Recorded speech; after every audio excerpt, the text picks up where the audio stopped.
Oke, jadi kali ini saya akan membahas konsep manusia dalam lingkup ruang dan waktu. Nah, dalam materi ini itu ada 3 unsur penting yang perlu ada dalam setiap peristiwa sejarah, yaitu manusia, waktu, dan ruang. Nah, dari 3 kedudukan itu, unsur yang membangun adanya sejarah adalah manusia yang eh, yang sebagai subjek dan sekaligus objek dalam sejarah.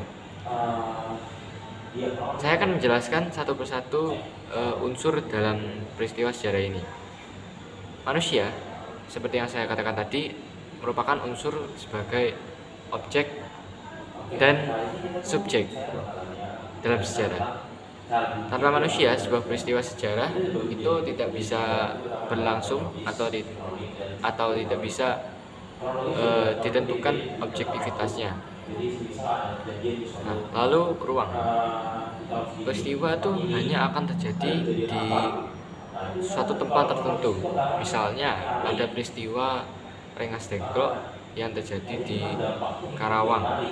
Lalu contoh kedua misalnya proklamasi kemerdekaan Indonesia yang terjadi di Jalan Pegangsaan nomor 56 Jakarta.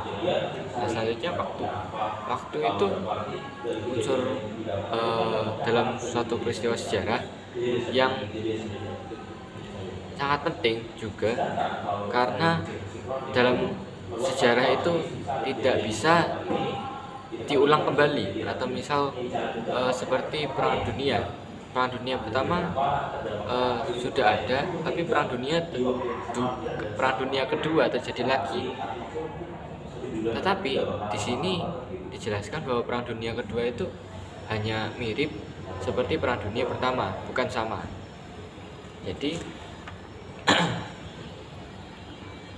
kesimpulannya, keterkaitan konsep manusia dalam lingkup ruang dan waktu. Ruang adalah konsep yang paling melekat pada waktu.